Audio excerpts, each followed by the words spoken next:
وبركاته. الحمد لله والصلاة والسلام على رسول الله. أما بعد أعوذ بالله من الشيطان الرجيم. بسم الله الرحمن الرحيم. لقد كان في قصصهم عبرة لأولي الألباب. صدق الله العظيم. வெளியேற்றிற்குரிய அல்லாஹ்வின் நல்லடியார்களே, நபிகள் நாயகம் ஸல்லல்லாஹு அலைஹி வஸல்லம் 23 ஆண்டுகள் ஒரு அறியாமையிலும் ஜாஹிலியத் என்று சொல்லக்கூடிய கடுமையான இறை நிராகரிப்பிலேயும் வாழ்ந்து கொண்டிருந்த ஒரு சமூகத்தை அல்லாஹ்வின் மீது ஈமான் கொண்டவர்களாக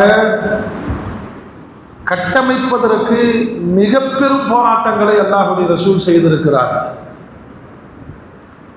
ஒரே ஒரு நாள்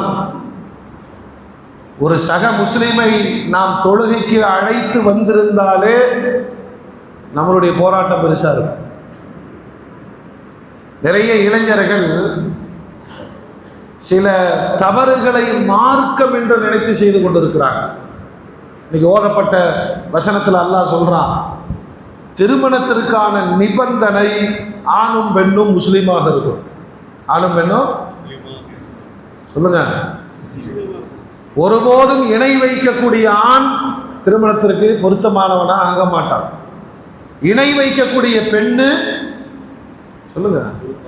அப்ப இந்த சட்டத்தை தெரிஞ்சு வச்சுக்கிட்டு என்ன செய்யறதுன்னா, இவங்க இந்த ஃப்ரெண்ட்ஸ் சர்க்கிள் ஒருத்தனை நாங்கள் தீனுக்கு கொண்டு வர்றோம், இவன் கொண்டு வந்து லவ்வுக்கு சப்போர்ட் பண்ணி அந்த பிள்ளையை பிடிச்சி அவனுக்கு கட்டி வச்சு கடைசியில் 3 மாதம் கழிச்சவன மறுபடியும் பழைய மார்க்கத்துக்கு சொல்லுங்க. ஆமாம், காதலுக்காக வந்த ஈமான் நிற்காது. சொல்லுங்க பாய், காதலுக்காக வந்த ஆமாம் அந்த பாவத்தை செய்யாது. இந்த ஈமான் இஸ்லாம் எப்படி வர வேண்டும் தெரியுமா? நபிகள் நாயகம் ஸல்லல்லாஹு அலைஹி வஸல்லம் அன்னவர்களுடைய சஹாபாக்களில் துஃபைல் இப்னு அம்ர் தௌஸ், அரபுலகில் திஹாமா என்ற நகரத்திற்கு அருகிலே தௌஸ் என்ற ஒரு சமுதாயம் வாழ்ந்து கொண்டிருந்தது. இஸ்லாத்தினுடைய ஆரம்ப காலகட்டம். அதனால துஃபைல் ஒருத்தர் இருந்தாரு. அவர் மிகப்பெரிய கொடைவள்ளல், தர்மகர்த்தா. எந்த அளவுனா, விருந்தாளிகளுக்காக, ஏழைகளுக்காக அவருடைய வீட்டில் உணவு சமைக்கப்பட்டு கொண்டே இருக்கும். அவரே சொல்றார், பழைய காலத்தில் எல்லா மக்களுக்குமான பொதுவான தலம் மக்கா. நான் ஒரு நாள் மக்காவிற்கு கிளம்பி கொண்டிருந்தேன். யஹாமால இருந்து மக்காவை நோக்கிய பயணம். ஏன்? காபாவை சுற்றிலும் விக்கிரகங்கள் வழிபட்ட காலம் அது. அதனால எங்க ஊரு சாமியை தேடி அங்கு நான் பயணித்தேன். இவர் சொல்றாரு, மக்காவிற்குள் ஒரு நிகழ்வு நடந்து கொண்டிருந்ததை எனக்கு தெரியாது. அந்த நிகழ்வு என்னன்னா, நபிகள் நாயகம் ஸல்லல்லாஹு அலைஹி வஸல்லம் அந்த மக்களிடத்தில் வணக்கத்திற்குரியவன் அல்லாஹ் ஒருவன் மட்டுமே இந்த பிரச்சாரத்தை மிக வேகமாக முன்னெடுத்த காலம். அதே அளவு மக்கத்து குறைஷிகளும் பெருமானார் மீது தாக்குதல் கொடூரமாக நடத்திய காலகட்டம். இப்படி ஒரு போராட்டங்கள் நடந்துட்டு இருக்கு. கொஞ்சம் யோசிச்சு பாருங்களேன். தனி ஒரு மனிதராக பெருமானார், தனி மனிதராக அல்லாஹ் அப்படின்னு சொல்றாங்க. ஆனா அந்த சமுதாயம் 165 விக்கிரகங்களை வணங்கி கொண்டிருக்கிறது. காற்றுக்கு ஒன்று, மழைக்கு ஒன்று, உணவுக்கு ஒன்று, திருமணத்திற்கு ஒன்று. காபாவை சுற்றிலும் காபாவிற்குள்ளும் விக்கிரகங்களை வைத்து வழிபடுவதில் அவ்வளவு வெறி. அவங்கள்ட்ட போய் இதெல்லாம் கல்லு, இதெல்லாம் காது கேட்காது, இவைகளை வழிபடக்கூடாதுன்னு சொல்லணும்னா எவ்வளவு துணிச்சல் இருக்கணும். சொன்னார்கள் பெருமானார். அதனால மிகப்பெரிய ஒரு போராட்டம் நடந்து கொண்டிருக்கிற பொழுதுதான் இந்த துஃபைல் மக்காக்குள்ள போற வந்தவரை மக்கத்து குறைஷிகள் அடையாளம் கண்டுகொண்டு அவரை ரொம்ப கண்ணியமா வந்து பார்த்து சொன்னாங்க, நம்ம ஊருக்கு வந்திருக்கீங்க, எப்பயும் மக்காவுக்கு உம்ராவுக்கு வர்றவங்க தானே வந்திருக்கிறீங்க. ஆனால் ஒரு செய்தியை முன்னாடியே சொல்லிடுறோம். எங்கள் ஊரில் முகம்மது என்று சொல்லக்கூடிய ஒருவர் புதிதான ஒரு மார்க்கத்தை சொல்றாரு. நாம் வணங்கி வழிபடுகிற நமது தெய்வங்களை எல்லாம் அவர் குறை சொல்லி கொண்டிருக்கிறார். அதனால அவரை பார்த்துறாதீங்க, அவரை பார்த்தா பேசிடாதீங்க, அவர் பேசினா கேட்றாதீங்க. இப்படி எல்லாம் பெருமானார் குறித்து ஒரு ஒரு பூதாகரமான செய்திகளை துபைலுடைய காதல போட்டுட்டாங்க. இவர் சொல்றாரு, எனக்கு ஒண்ணுமே புரியல, இந்த மக்கால என்ன நடக்குது எனக்கு எதுவுமே தெரியல. ஆனால் மக்கத்து பெரியவங்க எல்லாம் வந்து சொல்லி இருக்கிறாங்க, எதுக்கு அந்த வம்பு, நம்ம அவரை பத்தி யோசிக்கவே வேண்டாம். யாரை பற்றி? நீங்க நல்லா பாருங்க, இந்த மனசுக்கு ஒரு புத்தி இருக்கு, அதை நினைக்காதன்னு சொன்னா நினைச்சுக்கிட்டே இருக்கு. இன்னைக்கு யாரையுமே நினைக்காம தொழுதுன்னு தக்பீர் கட்டினா எல்லாரும் கும்பலா வந்து நம்மளை மிரட்டுவாங்க. அந்த மனசோட ஒரு நிலை.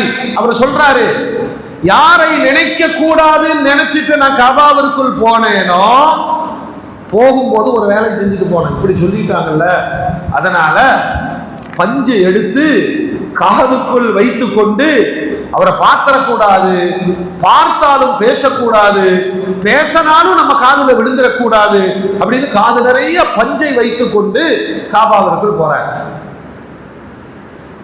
பாருங்க, அல்லாஹ்வுடைய நாட்டம் இருக்குல்ல, இவருக்கு தெரியாது. போனா காபாவிற்குள் தன்னுடைய வழிபடும் விக்கிரகத்தை தேடி போகும் பொழுது அங்க ஒரு மனிதரை பார்க்கிறார். அழகுற நின்று மிகுந்த மரியாதையோடு காபாவில் தொழுது கொண்டிருக்கிறார்கள். பெருமானார நாம விளங்கின மாதிரி விளங்கக்கூடாது. இப்படி யோசிச்சு பாருங்க, சுத்தி விக்கிரக ஆராதனை, நடுவில் வல்ல ரப்பாகிய அல்லாவை தக்பீர் கட்டி தொழுகையில் தொழுகிற தகுரியம் பெருமானாருக்கு எப்படி இருந்தது? அல்லாஹ் அக்பர். இவர் பார்த்த உடனே ஆச்சரியப்படுறார், அம்மாடி ரொம்ப அழகா இருக்காரு. தொழுகையில் நிக்கிற கம்பீரமே கம்பீரம் தானே. சொல்லுங்க, நம்மளும் கரெக்டா நம்ம இந்த கஞ்சியை குடிச்சு போட்டு பின்னாடி சில பேர் ஏப்ப ஓடுறான். சுபானல்லாஹ், என்னைக்கு நான் மைக்கை தூக்கி போட்டு ஓடுவேன்னு தெரியல. கொஞ்சம் அடக்கணும், ஒரு கான்சென்ட்ரேஷனோட நம்ம வண்டி போய் போதும். நம்ம விருன்னு எங்க விட்டோம். உங்களுக்கு என்ன, சும்மா சொல்லிட்டு போயிருங்க, அதே தப்பா ஓடுறாரு. ஒரு நாள் நின்று பாருங்க, டைப் அடிக்கும், எங்க விட்டோம், ருக்குவுக்கு போலாமா வேண்டாமா. அதனால ஏப்பம் வந்தாலும் இருமல் வந்தாலும் அடுத்தவங்களை தொந்தரவு பண்ணக்கூடாதெல்லாம் அப்படி ரசூல் சொன்னாங்க. கம்பீரமான தொழுகை. இந்த அம்ரு துஃபைல் இப்னு அம்ரு தௌஸ் அவரை பார்த்த உடனேயே அப்படியே மெய் மறந்துட்டார். என்ன அழகா இருக்காரு, அருமையா தொழுகிறார். அதுக்கடுத்து பக்கத்துல போகும் பொழுது பெருமானார் ஓதிக்கொண்டிருந்த குர்ஆனுடைய சில வசனங்கள் பஞ்சை மீறி காதுக்குள் போனது. பஞ்சு எதுக்குங்க காதுல வைப்பாங்க? காது வந்து சீல் வழியாம இருக்கிறதுக்கு தான். பேசுறது பஞ்சையும் தாண்டி என்ன செய்யும்? உள்ளே போகும். பஞ்சையும் தாண்டி பெருமானாருடைய அந்த திருக்குர்ஆன் வசனங்கள் அவருடைய இதயத்திற்குள் இறங்கிய பொழுது அவர் முன்னாடியே பெரும் கவிஞர். ரொம்ப அழகா இருக்கு இந்த வார்த்தைகளை. இவர் அப்படி யோசிக்கிறாரு, இவர் சரியான ஆளு. அதனாலதான் இவனுங்க பாத்தராத பேசிடாத, குறிப்பா அந்த சொன்னாருன்னா காதல கூட கேட்கிறாத அப்படின்னு சொன்னாங்களே. நான் எனக்குள் நான் நினைத்துக் கொண்டேன், அவங்க சொல்றது இருக்கட்டும், நமக்கு அறிவு இருக்குல்ல, நான் கவிஞன் தானே, என்னுடைய கவி வார்த்தைகளை விட அற்புதமான வார்த்தைகளால் அவர் உரையாடுகிறாரு, இதுல என்ன குறை, என்ன குறை அப்படி நினைத்துக் கொண்டு பெருமானாரை நான் பார்க்கிறேன். குர்ஆன் ஓதி தொழுகை முடித்து விட்டு பெருமானார் வீட்டுக்கு போகிறார்கள். நான் பெருமானாருக்கு பின்னாலே போனேன். வீட்டுக்குள் சென்றதும் பெருமானாரை அழைத்து சொன்னேன், யா முஹம்மத். நேரா வீட்டுக்கு போயிட்டார். முஹம்மதே, அல்லாஹ்வுடைய ரசூல் ரொம்ப மரியாதையானவங்க, வாங்க வெளியூருக்காரா உட்காருங்க. அவர் எல்லாத்தையும் சொல்றாரு. என் பேரு துஃபைலு, திஹாமாவில் இருந்து தௌஸ் கோத்திரத்தை சார்ந்தவன், எங்க சாமியை வணங்குறதுக்கு வந்த குறைஷிகளின் தலைவர்கள் உங்களை குறித்து இப்படியெல்லாம் அவதூறுகள் சொன்னார்கள். ஆனால் நாயகமே, நீங்கள் ஓதிக்கொண்டிருந்த பொழுது கேட்ட ஒற்றை வார்த்தை பஞ்சையும் தாண்டி என் நெஞ்சை பிளக்க வைத்தது. உங்களுடைய மார்க்கத்தை எனக்கு சொல்லுங்கிறார். அல்லாஹ்வுடைய ரசூல் காத்திருந்தது போல அவருக்கு பாருங்க, கவிஞர்னு சொன்னனால அவருக்கான ஒரு மெடிசன் மாதிரி பெருமானார் குல் ஹுவல்லாஹு சூராவை ஓதுனாங்க. குல் ஹுவல்லாஹு அஹத் அல்லாஹு ஸமத். அந்த கிராமர் தெரிஞ்சவங்க, கவித்துவம் புரிஞ்சவங்க இந்த சூறாவை ஓதினால் வார்த்தை நயம், சொல் நயம், வெளிப்படும் சப்தம் இவைகளை கேட்டு அவர் நடுங்கி போகிறார். சூரத்துல் இக்லாஸ் அடுத்து ஓதுறாங்க, குல் அஊது பிரப்பில் ஃபலக் மின் ஷர்ரி மா ஹலக். குர்ஆனுடைய வார்த்தைகள் எல்லாங்க நீங்க உட்கார்ந்து கவிதை எழுதுறதுக்கு இன்னைக்கு நைட்டு ஒரு உயர் பேப்பர் வாங்கி எழுதுங்க. கவிதைகள் எப்படி வரணும்? கவிதைகள் ஒரே மாதிரி சென்டென்ஸ் அமையணும், ஒரே மாதிரி முடியணும். உங்களுக்கு சகருக்குள்ள பைத்தியம் முடிச்சிடும். குர்ஆனுடைய வசனங்கள் தொனி மாறாமல், சப்தம் மாறாமல், வரிசை மாறாமல், வார்த்தைக்கு வார்த்தை எதுகை மோனையோடு வந்து விடுவதை பார்த்த துஃபைல் கையை பிடிச்சுக்கிட்டார். அஷ்ஹது அல்லா இலாஹ இல்லல்லாஹ் வ அன்னக ரசூலுல்லாஹ். கவிஞர்களுக்கெல்லாம் பெரும் கவிஞர் பெருமானாருடைய வாயிலிருந்து வந்த வார்த்தைகள் ஒரு கவிஞரை இஸ்லாத்தின்பால் கொண்டு வந்து சேர்த்தது. இஸ்லாத்துக்கு வந்தாரா? சொல்றாரு, கொஞ்ச நாள் தங்கி இருந்தேன், பெருமானாரிடம் நான் மார்க்கத்தை கற்றுக்கொண்டு கேட்டேன், யா ரசூலல்லாஹ், அல்லாஹ் எனக்கு ஹிதாயத்தை கொடுத்துட்டா, நான் ஊருக்கு போறேன். ஆனால் என்னுடைய சமுதாயம் முரட்டு சமுதாயம், சிலை வணக்க கூட்டம். நான் போய் சொன்னா என்ன நம்பணுமா இல்லையா? அதனால் எனக்கு ஒரு ஆதாரம், அத்தாட்சி நீங்கள் கொடுங்கள். நபிகள் நாயகம் ஸல்லல்லாஹு அலைஹி வஸல்லம் கையெடுத்து துஆ செய்யறாங்க, அல்லாஹும்ம ஜஅல் லஹு ஆயத்தன் துஈனுஹு அலா மா யன்வி மினல் கைர். யா அல்லாஹ், இதோ இந்த துஃபைல், இவருக்கு ஒரு அத்தாட்சி நீ கொடு. அவர் என்ன நினைக்கிறாரோ அதுக்கு அது உதவியாக இருக்கட்டும் அப்படின்னு பெருமானார் துஆ செஞ்சார். நம்பிக்கை தான வாழ்க்கை. சஹாபாக்களுடைய நம்பிக்கை ரொம்ப அற்புதமானது. பெருமானார் துஆ செஞ்சுட்டாங்க, கிளம்பிட்டார். இவர் ஊருக்கு போய் இறங்கின உடனே தன்னை தயார்படுத்துறார். மக்களை பார்க்கணும், அத்தனை பேரும் சிலை வணங்கிகள், இவர்களிடத்தில் சத்தியமான மார்க்கத்தை சொல்லணும் அப்படின்னு இறங்கி வரும் பொழுது பாருங்க, ஊர்ல இறங்கின உடனே இவருக்கே தெரியுது, இவரோட 2 கண்களுக்கு இடையில் ஒளி வெளியே கிளம்புகிறது. எல்லாரும் பார்க்கறாங்க, என்னங்க என்ன பாக்குறீங்க? ஒரு 2 கண்ணுக்கு மத்தியில நெற்றியில இருந்து ஒளி பிரகாசம் வருது.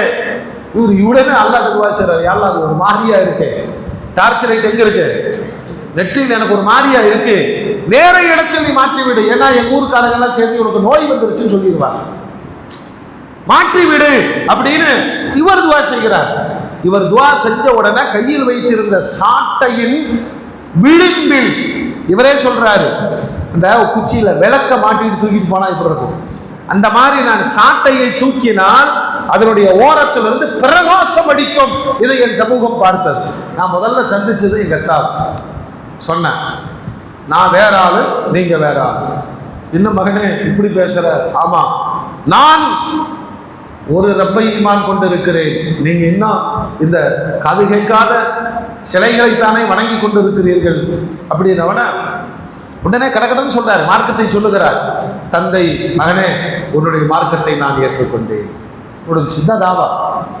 அடுத்து மனைவி அழைத்து சொன்னார், அம்மா, இனிமேல் நம்ம புருஷன் முன்னாடியே வாழ முடியாது, என் மார்க்கம் வேறு, உன்னுடைய மார்க்கம் வேறு.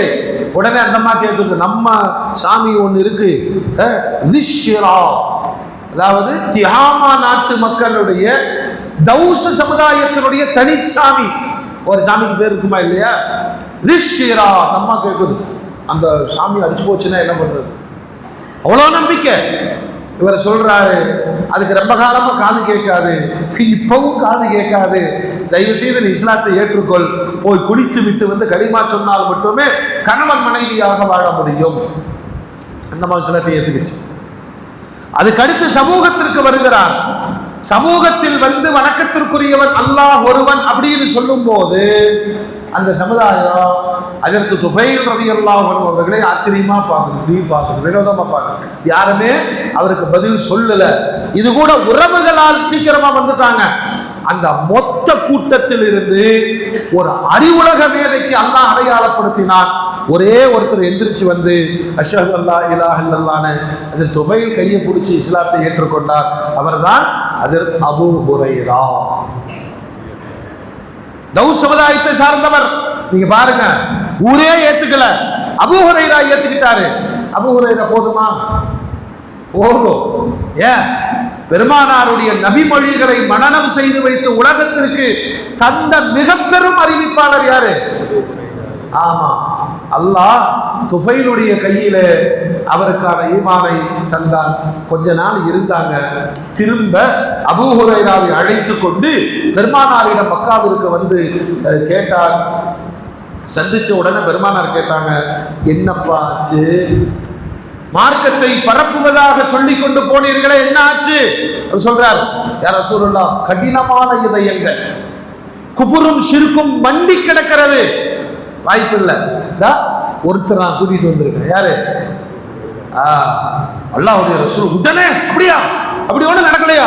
கையை சுருட்டி கொண்டு போய் ஒது செய்து விட்டு வந்து துவா செய்ய போனார்கள். 2 ரக்காத் தொழுதுட்டு துவா செய்ய போனார்கள். நான் ஒரு வினாடி பயந்துட்டேன், என் சமுதாயத்திற்கு பெருமானார் பத்துவா செய்து விடுவார்களோ. ரசூலுல்லாஹ்வுடைய வேகம், பயந்துட்டேன்.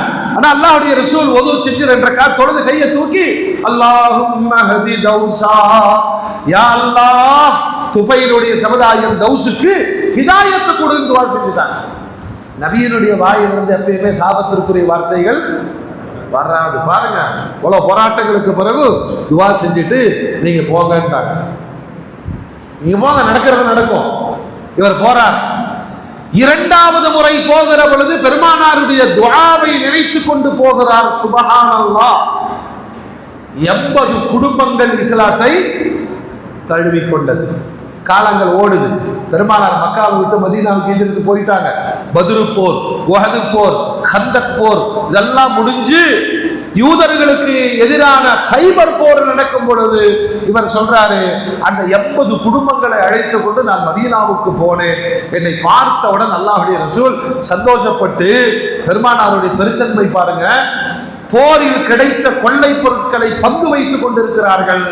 இந்த 80 ஆட்களுக்கும் சேர்ந்து பங்கை பெருக்கி பெருமானார் கொடுத்தாங்க. ரொம்ப சந்தோஷப்பட்டாங்க. நபிகள் நாயகம் ஸல்லல்லாஹு அலைஹி வஸல்லம் அவங்கள மார்க்கத்தை சொல்லிக் கொடுத்து வழி அனுப்பி வைத்தார்கள். காலங்கள் ஓடுது. பெருமானார் வஃபாத்தாங்க. இந்த துஃபைல் மதீனாவுக்கு வருகிறார். சையதுனா அபூபக்கர் சித்தீக் கலீஃபாவாக இருக்கிறார். அவரோடு சேர்ந்து ஒரு பெரிய போரிலே கலந்து கொண்டார். அது என்ன போருனா, தன்னை நபீன்னு ஒருத்தர் சொல்லிட்டு இருந்தான் தெரியுமா, முஸைலமத்துல் கzzab, அவனை கொல்வதற்கான போராட்டத்தில் கலந்து கொண்டு, அல்லாஹ் அக்பர். இவர் திரும்ப ஊருக்கு போகும்போது வழியில ஒரு கனவு பார்க்கிறாரு. இவருடைய கழுத்துல ஒரு வளையம் விழுகுது, வாயிலிருந்து ஒரு பறவை பறந்து போகுது, ஒரு பெண்ணினுடைய வயிற்றில் வாய் வழியாக அதை வயிற்றில் அடக்கி கொள்கிறார். இப்படின்னு ஒரு கனவை பார்த்துட்டு தான் இவர் மதீனாவுக்கு வந்து சொன்ன போது சொன்னாங்க, நீங்க மௌத்தாயிருவீங்க. வளையம் என்பது கழுத்து வெட்டப்படும். பறவை வயிற்றிலிருந்து புறப்பட்டு போவதை போலதான் உசுறு போகுது. இன்னொரு பெண் அதை விழுங்கி வயிற்றில் சுமக்கிறான்னு சொன்னா உன்னை கதிரடக்கம் செய்ய போறாங்கன்னு அர்த்தம். நமக்கெல்லாம் நீ நாளைக்கு மௌத்தா போயிருவேன்னு சொன்னா என்ன செய்வோம் சொல்லுங்க? ஒரு கனவு கண்டீங்க, சரி நம்ம இமாம் ஆச்சுன்னு வந்து கேட்குறீங்க, என்ன நைஸா நாளைக்கு 12 மணிக்கு போயிடுவேன் அப்படின்னா என்ன செய்வீங்க? என்ன ஷஹீதாக்கிட்டு போயிடுவீங்க. கனவுக்கு விளக்கம் கேட்ட செத்து போயிடுவாங்கம்மா. சஹாபாக்கள் இந்த விளக்கங்களை ஏற்றுக்கொண்டார்கள். அதை நினைச்சு தேடி வர்றாரு பாருங்க. சித்திக் நாயகத்தை வந்தவன ஒரு போருக்கான உத்தரவு வருகிறது, கிளம்பி போகிறார்கள், ஷஹீதாக்கப்படுகிறார்கள். சுப்ஹானல்லாஹ், என்ன ஈமானுங்க! சில பல காலங்களில் ஈமானிய பாக்கியம் இஸ்லாம் கிடைக்கப்பெறுகிறது. தாவா செய்கிறார், பல நூறு மக்களை இஸ்லாத்திற்கு கொண்டு வந்து சேர்க்கிறார். புனித போராட்டத்தில் உயிர் நீக்கிறார்.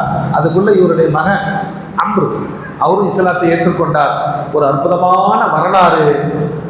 தந்தையும் மகனும் இந்த போரிலே கலந்திருக்கிற பொழுது தந்தை ஷஹீதாக்கப்படுகிறார். மகனுடைய கை வெட்டப்பட்டு கை மட்டும் ஷஹீதா முடிச்சு, எல்லாம் முடிச்சு, தந்தை எல்லாம் அடக்கப்படுறார். பிறகு உமர் நாயகத்தினுடைய காலம் வருகிற பொழுது ஜனாதிபதி உமர் ஒரு விருந்துக்கு ஏற்பாடு செஞ்சாங்க.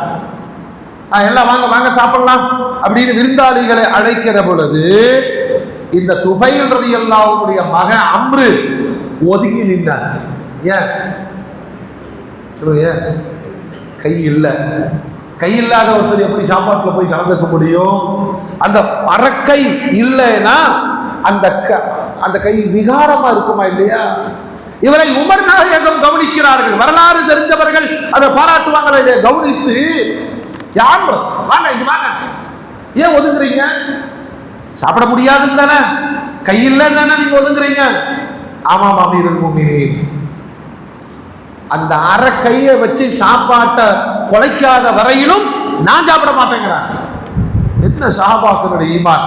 அவரை அழைத்து துண்டிக்கப்பட்ட அந்த பகுதி கையை சாப்பாட்டில் வைத்து இப்படி தடவ சொன்னாங்க. அதற்கு பிறகு உமர் நாயகம் எடுத்து சாப்பிட்டார்கள். இவருக்கு ஊட்டி விட்டு சொன்னாங்க, போர்க்களத்தில் கை போயிருச்சேன்னு கவலைப்படாத அம்ரு, உலகத்திலேயே ஒரு மனிதனுடைய உறுப்பு சொர்க்கத்திலும் ஒரு மனிதர் துனியாவிலும் வாழுகிறார் என்றால் நீ மட்டும்தான் அந்த பாக்கியசாலி. நீ துனியால இருக்கிற உன்னுடைய கையை சொர்க்கத்திற்கு போய்விட்டது. இந்த பாக்கியம் பெற்றவர் ஒதுங்கி நிற்கிறாமா என்று சையதுனா உமர் நாயகம் கேட்டார்கள். மோமின்களே, ஈமானிய பாக்கியம் யாருக்கு எப்பொழுது எந்த ரூபத்தில் வரும் தெரியாது. ஈமான் மட்டும் அவர்களுக்கு கிடைக்கவில்லை. ஈமானுக்கு பிறகு பெருமானாரை பார்க்கிற, பெருமானாரை அனுபவிக்கிற பாக்கியமும், பெருமானாரை அனுபவித்ததனால் இந்த மௌத்தை ஷஹாதத்தாக ஆக்க வேண்டும் என்ற துடிப்பும் அவர்களை இவ்வளவு உயர்வான வாழ்க்கை வாழ வைத்தது. வல்ல ரப்புல் ஆலமீன் அந்த சஹாபாக்களின் வழியே உறுதிமிக்க ஈமானோடு வாழ்வதற்கும், வாழ்க்கையில மவுத் என்பதை விட ஷஹாதத் நமக்கு கிடைக்க வேண்டும் என்ற நீயத்தையும் கொண்டு ரமலானை கழிப்பதற்கு அல்லாஹ் தௌஃபீக் செய்வானாக. வா ஆகிரு தஅவானா அல்ஹம்துலில்லாஹி ரப்பில் ஆலமீன்.